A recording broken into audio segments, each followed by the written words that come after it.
Now we will go to May. And the Hazara have been persecuted for decades, if not centuries.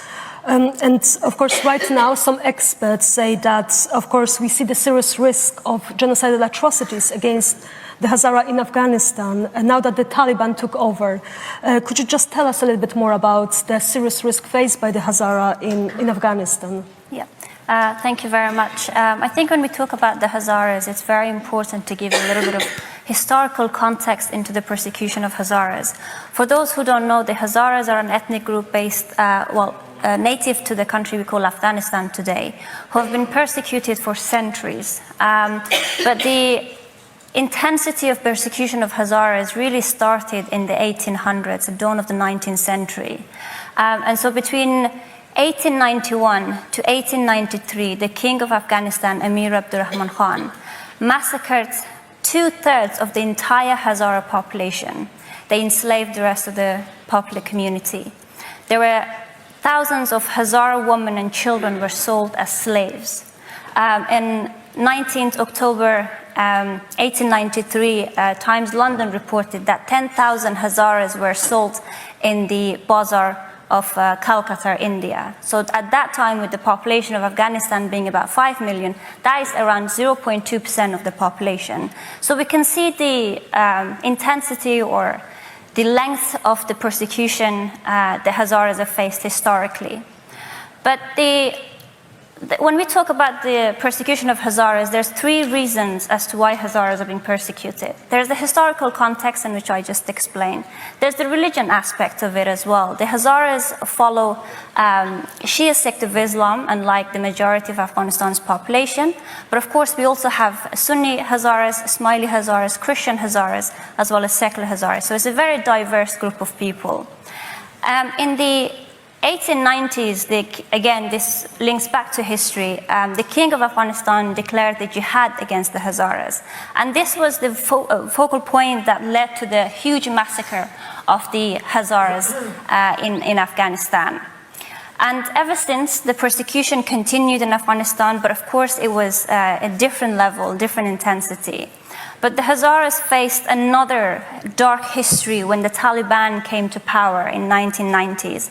And at that time, they launched this campaign of, in their words, to clean Afghanistan of the Hazaras. They had this quote that used to go, Tajiks to Tajikistan, Uzbeks to Uzbekistan, and Hazaras to Goristan. And Goristan means graveyard. And they gave the Hazaras 2 options, to either convert to Islam, Sunni Islam, or they would die. And so this intense campaign, this genocidal campaign that that was launched against the Hazaras. One of the massacres that we often talk about is the August 1998 in Mazar-e-Sharif.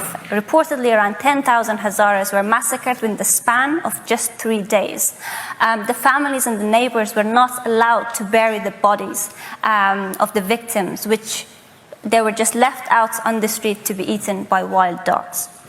And the other reason in which the Hazaras are getting persecuted is because of the values that we hold. The Hazaras are very liberal and they're very educated, which is very different to the teaching of the majority of the Afghan population. In the past 20 years that the international community was present in Afghanistan, Hazaras were the biggest allies and supporters of democracy and the international presence in the country. There wasn't a single shot fired from the Hazara-populated districts against the international community. And because of this, the Taliban sees us as the enemy of Islam, as the enemy of the country. Since the takeover of Afghanistan by the Taliban, we have seen a significant increase in the targeted attacks against the community.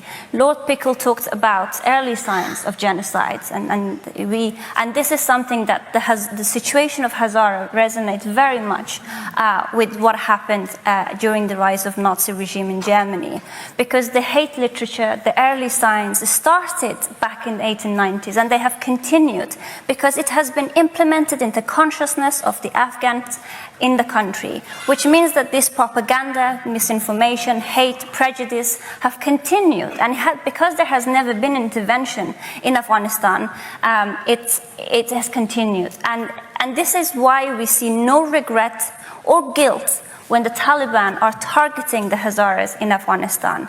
In the past couple of months, just in the western Kabul, in a district called Dashti Barchi, in the past 5 months, we have seen 10 attacks. So that's 1 in 14 possibility if you're in Kabul, in the western Kabul, that you'll face an attack.